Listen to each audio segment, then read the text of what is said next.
নমস্কার, আমি সুদীপ। আজ আবার একটা গুরুত্বপূর্ণ বিষয় নিয়ে তোমাদের কাছে এসেছি। আজকের আমাদের বিষয় হলো গুরুত্বপূর্ণ গ্রন্থ, লেখক এবং তার বিষয়বস্তু। এই ক্লাসটা তোমাদের পরীক্ষার জন্য খুবই গুরুত্বপূর্ণ, তাই একদমই হালকাভাবে নিও না। প্রত্যেকটা ক্লাসকে খুব ভালোভাবে দেখো। এই ক্লাসে যত কোশ্চেন আছে সেগুলোকে খাতায় নোট করো এবং বারবার বারবার সেটাকে রিভাইজ করতে থাকো। ঠিক আছে? তো দেখো, আজকে ক্লাসটা শুরু করছি।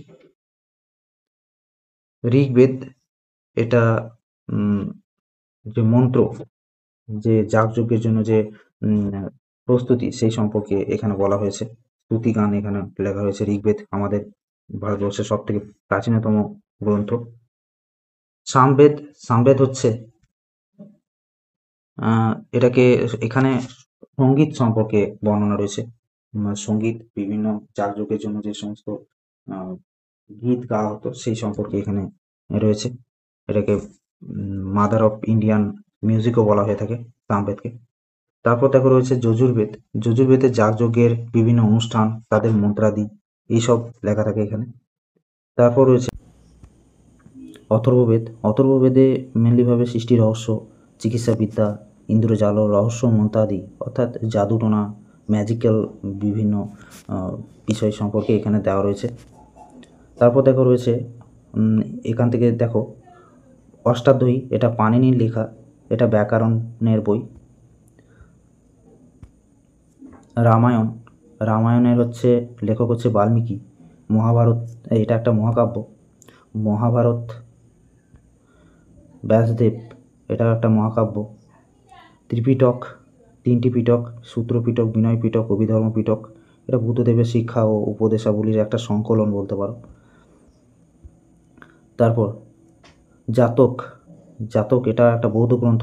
বুদ্ধদেবের পূর্ব জীবনের কাহিনী এখানে লেখা রয়েছে জাতকে। তারপর কল্পসূত্র, এটা লিখেছে ভদ্রবাহু, এটা একটা জৈন গ্রন্থ। এটা একটা জৈন গ্রন্থ। এটা একটা জৈন গ্রন্থ। প্রবন্ধকোষ, রাজশেখর সম্পাদিত, এটা জৈন গ্রন্থ। অর্থশাস্ত্র, কৌটিল্য, এটাকে বিষ্ণুগুপ্তও বলা হয়, চাণক্যও বলা হয়। তো এই অর্থশাস্ত্র কিসের উপরে লেখা? মৌর্য যুগের সমাজ, অর্থনীতি, রাষ্ট্রনৈতিক ভাবনা সম্পর্কে এখানে লেখা রয়েছে। তারপর হচ্ছে মহাভাষ্য। মহাভাষ্যের লেখা হচ্ছে মহাভাষ্য হচ্ছে পতঞ্জলি লেখা, ব্যাকরণের উপরে এই বইটা লেখা। তারপর বুদ্ধচরিত, বুদ্ধচরিত কার লেখা? অশ্বঘোষ, কাব্য এটা একটা। স্বপ্নবাসব দত্তা ভাস, এটা একটা নাটক। স্বপ্নবাসব দত্তা কার লেখা? ভাসের লেখা। মহাবিভাষ্য, বসুমিত্রের লেখা, এটা ত্রিপিটকের ব্যাখ্যা এখানে রয়েছে। তারপর প্রজ্ঞাপারমিতা শত সহস্রিকা, এটা নাগার্জুনের লেখা, বৌদ্ধ দর্শনের সম্পর্কে এখানে লেখা রয়েছে।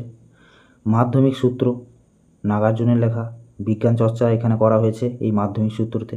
বৃহৎ কথা, গুণাঢ্যের লেখা, এটা একটা সাহিত্যিক বই। আয়ুর্বেদ শাস্ত্র, চরকের লেখা, এটা একটা আয়ুর্বেদিক বই। মৃচ্ছটিকাম, এটা শূদ্রকের লেখা, এটা একটা নাটক।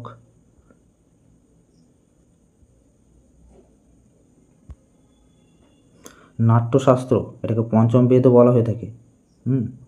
এটা ভরত হবে না, ভরত মুনি, ভরত মুনি, ঠিক আছে? ভরত মুনি, ভরত মুনি, এটা একটা যে কার্নাটিক মিউজিক সেই সম্পর্কে এখানে লেখা আছে, নাট্যশাস্ত্র। চরক সংহিতা, কার লেখা? চরকের লেখা, এটা আয়ুর্বেদিক একটা বই। সুশ্রুত সংহিতা, এটা কার লেখা? সুশ্রুতের লেখা, এটা একটা চিকিৎসা বিজ্ঞানের বই। মনে রেখো, সুশ্রুতকে শল্য চিকিৎসার জনকও বলা হয়ে থাকে এবং চরককে আয়ুর্বেদিক জনক বলা হয়ে থাকে। কামসূত্র, এটা বর্ষায়নের লেখা, এটা কামশাস্ত্রের উপরে বইটা। রঘুবংশম, কুমার সম্ভব, মেঘদূত, অভিজ্ঞানম শকুন্তলম, এই সমস্ত বই।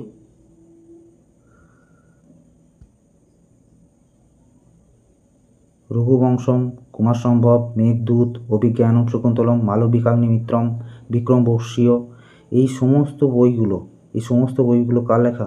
এই সমস্ত বইগুলো লেখা হচ্ছে কালিদাসের লেখা। এগুলো সবগুলোই হচ্ছে কাব্য, ঠিক আছে? তারপর দেখো মুদ্রা রাক্ষস, বিশাখ দত্ত। মুদ্রা রাক্ষস কার লেখা? বিশাখ দত্ত, এটা একটা নাটক। দেবী চন্দ্রগুপ্তম, বিশাখ দত্ত, নাটক এটা একটা। দশকুমার চরিত, এটা হচ্ছে দণ্ডির লেখা, দণ্ডি, এটা একটা গদ্য, ঠিক আছে?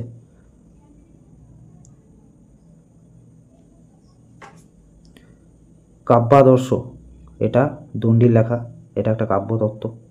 বাসব দত্তা, কার লেখা? সুবন্ধু, সুবন্ধু নাটক, এটা একটা। পঞ্চতন্ত্র, খুব ইম্পর্টেন্ট, বিষ্ণু শর্মা, বিষ্ণু শর্মা। পঞ্চতন্ত্র কার? পঞ্চতন্ত্র হচ্ছে বিষ্ণু শর্মা, নীতিশিক্ষা সম্পর্কীয় একটা কাহিনী। হিতোপদেশ, বিষ্ণু শর্মা, নীতিশিক্ষা সম্পর্কিত একটা কাহিনী।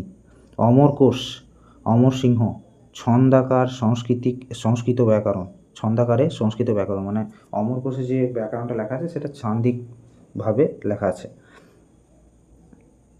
অমরকোষ, অমর সিংহ, সংস্কৃত একটা অভিধান, ডিকশনারি। বৃহৎ সংহিতা, বরাহমিহিরের লেখা বৃহৎ সংহিতা, এটা একটা জ্যোতির্বিদ্যা সম্পর্কিত বই। তারপর হচ্ছে পঞ্চসিদ্ধান্তিকা, বরাহমিহির, এটা জ্যোতির্বিদ্যা সম্পর্কিত একটি বই।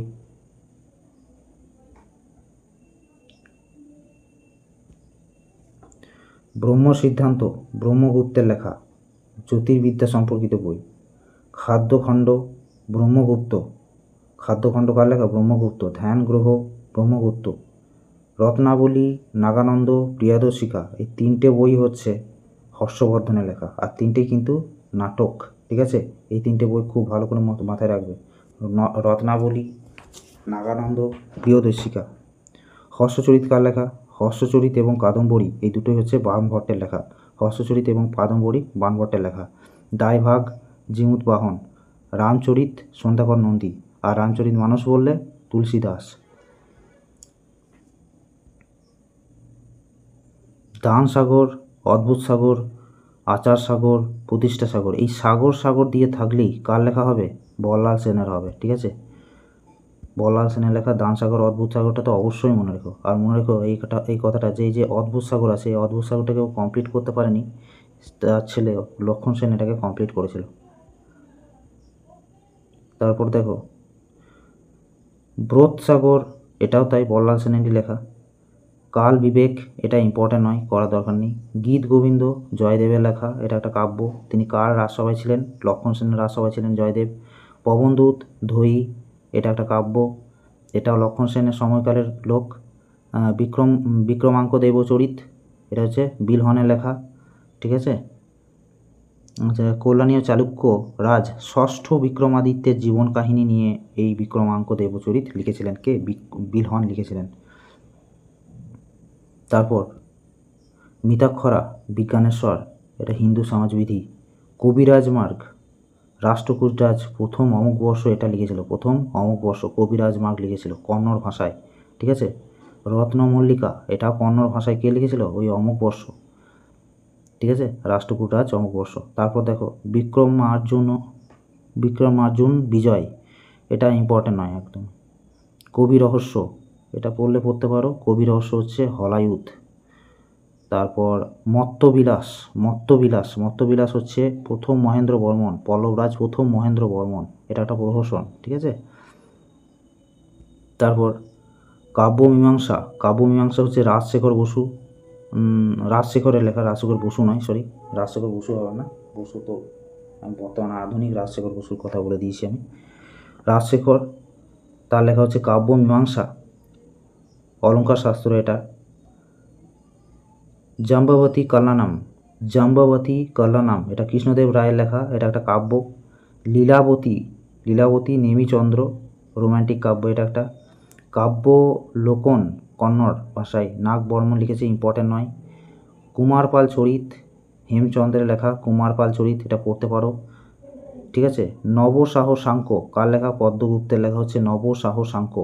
গৌরবহ কার লেখা? বাগপতিরাজ, গৌরবহ কার লেখা? বাগপতিরাজ। হোমির কাব্য, এসব পড়ে লাভ নেই। তারপর চলো পৃথ্বীরাজের রচিত চাঁদ বরদৈ, খুব ইম্পর্ট্যান্ট। কীর্তি কৌমুদী, সোমেশ্বরের লেখা, অতটা ইম্পর্ট্যান্ট নয়। রাসমালা, ইম্পর্ট্যান্ট নয়। মিলিন্দ পানহ, ইম্পর্ট্যান্ট, মিলিন্দ পানহ, মিয়ান্দারের লেখা, মিনান্দার বৌদ্ধ বই একটা। পদ্মাবত, এটা মালিক মোহাম্মদ জয়াসির লেখা। ইন্ডিকা, মেগাসথিনিসের লেখা। Periplus of the Erythraean Sea, এটা অজ্ঞাতনামা, মানে কে লিখেছে সেটা জানা নেই আর কি, অজ্ঞাতনামা।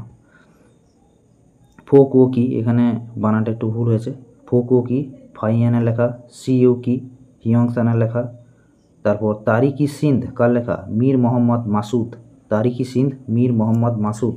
তারপর দেখো চাচানামা কালজুরি, কালজুরি লেখা হচ্ছে চাচানামা, ঠিক আছে, কালজুরি লেখা হচ্ছে চাচানামা। তারপর তারিক ই ফিরোজ শাহী, এটা হচ্ছে জিয়াউদ্দিন বারুনি, তারিক ই ফিরোজ শাহী জিয়াউদ্দিন বারুনি।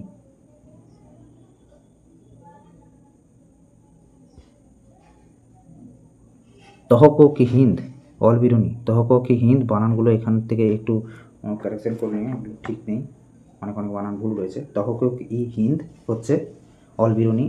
তারপর দেখো তাজ উল মাসির, তাজ উল মাসির, এটা হচ্ছে হাসান নিজামি, হাসান নিজামির লেখা বইয়ের নাম হচ্ছে তাজ উল মাসির। তবাকাত ই নাসিরি, তবাকাত ই নাসিরি মিনহাজ উস সিরাজ, তবাকাত ই নাসিরি মিনহাজ উস সিরাজ, এটা কে লিখেছে? মোহাম্মদ ঘুরি থেকে এর বিবরণ রয়েছে। কতদূর পর্যন্ত? নাসিরুদ্দিন মাহমুদ পর্যন্ত এর ঘটনাবলী দেওয়া রয়েছে, নাসিরুদ্দিন মাহমুদ পর্যন্ত, মোহাম্মদ ঘুরি থেকে নাসিরুদ্দিন মাহমুদ পর্যন্ত এর ঘটনাবলীগুলো দেওয়া রয়েছে, ঠিক আছে।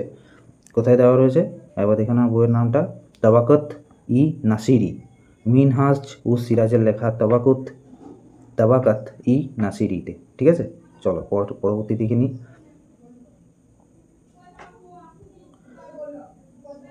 কিরান উস সাদিন, কিরান উস সাদিন ইম্পর্টেন্ট নয়। মুফাত উল ফত, এটাও ইম্পর্টেন্ট নয়। আশিক আমির খসরু লেখা, এটা পড়তে পারো। তুগলকনামা আমির খসরু। খাজাইন উল ফতুহ, এটা হচ্ছে আমির খসরু। এগুলো দেখো ফতোয়াত ই ফিরোজ শাহী, ফিরোজ শাহ তুগলকের লেখা, ফতোয়াত ই ফিরোজ শাহী, ফিরোজ শাহ তুগলকের লেখা। তারপর দেখো ফুতুহ উস সালাতিন, এই সালাতিন এইটা মনে রেখো, এটা হচ্ছে মালিক খাজা আব্দুল মালিক ইসামি লেখা হচ্ছে সালাতিন, ঠিক আছে। তারপর তারিক ই শেরশাহী কার লেখা, তারিক ই শেরশাহী আব্বাস শেরওয়ানি, ইম্পর্টেন্ট নয় অতটা। তারিক কিতাবুল রাহেলা কার লেখা, ইবন বতুতা, খুবই ইম্পর্টেন্ট। ফুতুহত ই জাহানদারি, এটা কার লেখা? সিরাজ আফিফ এর লেখা হচ্ছে ফুতুহত ই জাহানদারি, অতটা ইম্পর্টেন্ট নয় এটা। তারপর দেখো তারিক ই ফিরোজ শাহী, এটা তো পড়লাম আমরা কিছুক্ষণ আগে, অতটা ইম্পর্টেন্ট নয় এটা। চৈতন্য চরিতামৃত কৃষ্ণদাস কবিরাজ। মনসা মঙ্গল বিপ্রদাস পিল্লাই। চৈতন্য মঙ্গল জয়ানন্দ, চৈতন্য মঙ্গল পড়া দরকার নেই। চৈতন্য চরিতামৃত কৃষ্ণদাস কবিরাজ, এটা পড়ে অনেক সময় পরীক্ষায়। আর মনসা মঙ্গল হচ্ছে বিপ্রদাস পিল্লাই, ঠিক আছে। তারপর আমুক্ত মাল্যদা, এটা তেলুগু ভাষায় রচিত একটা বই। আমুক্ত মাল্যদা, এটা কৃষ্ণদেব রায়ের লেখা বই, খুব ইম্পর্টেন্ট। আর রিজেলা, এটা পড়া দরকার নয়, বাবরের লেখা বই। তুজুকি বাবরি বা বাবরনামা, এই বইটা কার লেখা? বাবর নিজে লিখেছিল, আত্মজীবনী তার এটা। দেওয়ান তুর্কি ভাষায় লিখেছিল বাবর, অতটা ইম্পর্টেন্ট নয়। হুমায়ুন নামা গুলবাদম বেগম লিখেছিল, ইম্পর্টেন্ট এটা। আকবর নামা আবুল ফজলের লেখা,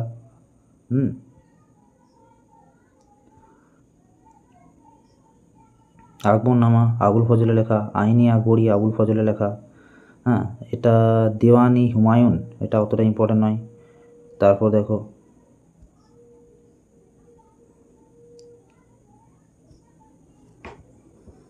রামচরিত মানস তুলসীদাস, সুরদাস। তুজুকি জাহাঙ্গীরের লেখা। মুন্তাখাব উল আকবরনামা বাদায়ুনের লেখা, মুন্তাখাব উল আকবরনামা হচ্ছে বদায়ুনের লেখা। পাদশাহনামা কার লেখা? হামিদ লাহোরি, আব্দুল হামিদ লাহোরির লেখা হচ্ছে পাদশাহনামা হচ্ছে আব্দুল হামিদ লাহোরি। মুন্তাখাব উল লুবাব, এটা হচ্ছে কাফি খানের লেখা, মুন্তাখাব উল লুবাব। আলমগীর নামা, এটা কার লেখা? মির্জা মোহাম্মদ কাজিম, এর লেখা হচ্ছে আলমগীর নামা। তোমরা জানো আলমগীর কাকে বলা হতো?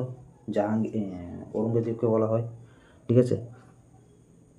চণ্ডীমঙ্গল কবি কঙ্কন মুকুন্দরাম, এটা এনার লেখা। হ্যাঁ, ওই যে তখন ওখানে চৈতন্যমঙ্গল পড়তে বারণ করেছিলাম, এটা মনে রাখবে। চৈতন্যমঙ্গল যদি মনে রাখতে হয় এটা মনে রাখবে। চৈতন্যমঙ্গল কার লেখা? ত্রিলোচন দাস, ত্রিলোচন দাস, ঠিক আছে। এইগুলো হলো। তারপর আরও এইগুলো আরও ইম্পর্টেন্ট, এই বইগুলো যেগুলো বলবো সেগুলো আরও ইম্পর্টেন্ট, সেগুলো তো প্রত্যেকটাই করতে হবে।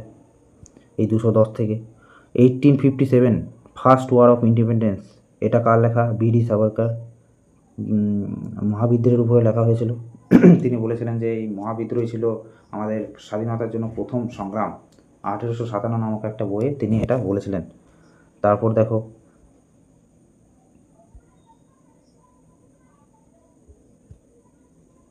ইন্ডিয়ান ইকোনমি, এটা লিখেছিল মহাদেব গোবিন্দ রানাডে। ইন্ডিয়ান ইকোনমি এই বইটা তিনি লিখেছিলেন। Poverty and un-British rule in India, এটা দাদাভাই নওরোজির লেখা। ড্রেন অফ ওয়েলথ থিওরি এই বইটাতেই তিনি উল্লেখ করেছিলেন। তারপর economic history of India Rameshchandra দত্তের লেখা। তারপর এ ন্যাশন ইন মেকিং, এটা কার লেখা? সুরেন্দ্রনাথ বন্দ্যোপাধ্যায়ের। খুবই ইম্পর্ট্যান্ট। ভারত প্রতীক কার লেখা? সুভাষচন্দ্র বসু, ঠিক আছে, ভারত প্রতীক।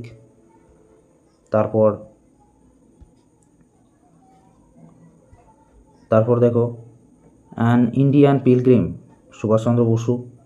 দ্য ইন্ডিয়ান স্ট্রাগল, এটাও সুভাষচন্দ্র বসু, খুব important Indian struggle. An autobiography, Jawaharlal Nehru. তারপর memories, Manabendra Nath Roy. The discovery of India, Jawaharlal Nehru. My experiment with truth, Mohandas Karamchand Gandhi. তো এই যে বইগুলো তোমাদের এখন বললাম প্রথম থেকে এই 223টা পর্যন্ত, তার মধ্যে হয়তো 10টা মতো আমি বাদ দিয়েছি, 10টা থেকে 12টা, তার থেকে বেশি আমি বাদ দিই। তো মোটামুটি 200+ যে বইগুলো আমি তোমাদের এখন বললাম সেগুলো তোমাদের পরীক্ষার জন্য অতি গুরুত্বপূর্ণ, খুবই গুরুত্বপূর্ণ। এই সমস্ত বইগুলোর নাম তোমাদের জেনে রাখাটা অবশ্যই দরকার। যদি না জানা থাকে তাহলে অবশ্যই সেগুলোকে তৈরি করে নাও। এর মধ্যে আমার বিশ্বাস যে তোমাদের কম করে 50টা বইয়ের নাম তোমরা হয়তো আগে থেকেই জানো। অনেক বই, যেমন মেগাস্থেনিসের লেখা ইন্ডিকা, এটা কে না জানে। তোমরা যদি 2-6 মাস যদি পড়ছো এই কম্পিটিটিভ লাইনে, তাহলে অবশ্যই তোমরা এই সমস্ত বইগুলোর নাম আগে থেকেই জানতে। যে মাই এক্সপেরিমেন্ট উইথ ট্রুথ, এটা মোহনদাস গান্ধীজির লেখা, এটাও তোমরা জানতে। ডিসকভারি অফ ইন্ডিয়া, এগুলো তোমরা জানতে। তো এখানে কিছুটা হয়তো তোমরা আগে থেকে জানতে, এখানে রিভাইজ হয়ে গেল। এবং কিছুটা নতুন জিনিস তোমরা হয়তো 100টা মতো হয়তো নতুন দেখতে পেলে, যেগুলো তোমাদের এই পরীক্ষার আগেই তোমাদেরকে তৈরি করে নিতে হবে। তোমরা যদি মনে হয় যে অনেক বেশি হয়ে গেল, তোমরা কেটে কেটে করো, জিনিসটাকে কেটে কেটে করো। প্রথম হাফ এই দিন করো, দ্বিতীয় হাফ পরের দিন করো, কিন্তু করতে তোমাকে হবেই, তাছাড়া উপায় নেই। কিন্তু এখানে কোনো শর্টকাট নেই, পড়তে হবে। যে পড়বে সেই কিন্তু এগিয়ে যাবে। তো আজকে এই পর্যন্তই, পরের দিন আবার একটা নতুন টপিক নিয়ে আমি আসছি।